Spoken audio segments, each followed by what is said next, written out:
Hey everyone, Mr. Miyagi-Style. Today I'm just going to do a quick segment of the virtual joystick on the app. So basically the RC control on the app itself.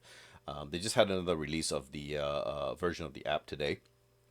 I don't know what they fixed. It seems a little bit more stable. And it's nice to kind of have an app that's actually working now. The good side is that HoverAIR is actually being very responsive to customers in terms of addressing these issues with the app.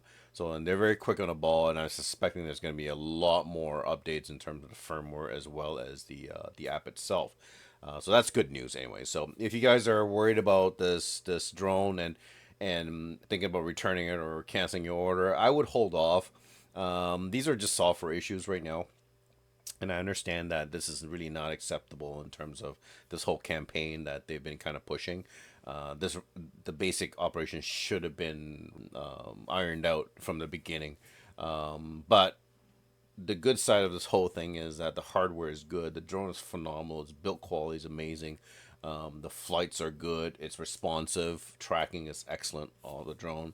And the drone is somewhat independent. As I said before, that a lot of the customization you can do right on the drone as opposed to the first X1 series. You can't take this drone without and use it without the app.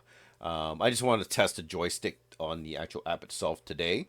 I think it works a little bit better with this model than it did with the X1. The X1 didn't respond as well to the joystick.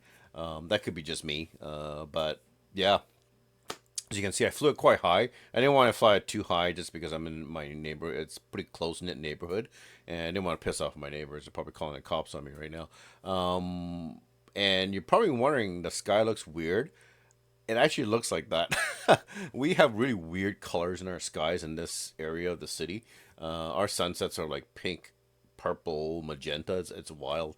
So just to let you give you an example of the virtual stick mode, and I just kind of slapped the bird's eye view at the end because I love the bird's eye view as it goes up 50 feet and comes down. So at the end of the bird's eye view, you're gonna see slideshow of stills that I actually took, and it's taken up at the air using the virtual joystick. The pictures look really good to me. I don't know about you guys, but I think it looks really good, and it wasn't sunny. Like, it was kind of overcast, as you can see from the clouds, right? So the pictures turn out really well. I want to do some when it's really nice. When if we ever get any sun back in this city, that'd be great. I'd like to take some stills of sunny days. But again, I'll come back. I want to do more footage, more samples. All these are untouched. They're not graded in any way, shape, or form. And I want to come back when I'm ready. I'll do a full review of this drone camera against the original X1.